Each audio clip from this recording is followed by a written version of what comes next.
सहयोग सोसायटी म्हणजे ज्या ठिकाणी अजित पवार यांचं निवासस्थान आहे त्याच निवासस्थानी पहिल्यांदा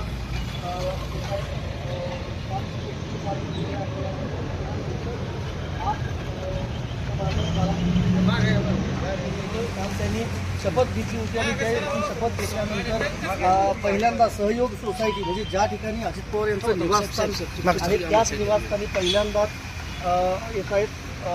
काल शपथविधी पार पडलेला आहे आपल्याला माहीत आहे. आणि त्यानंतर आज त्या बारामतीमध्ये त्यांचं आगमन जे आहे ते झालं. त्यांच्या सगळ्या कार्यक्रमांना सहयोग सोसायटी दाखल झाला. महत्त्वाचं हेच आहे की विलिनीकरणाची चर्चा एकीकडे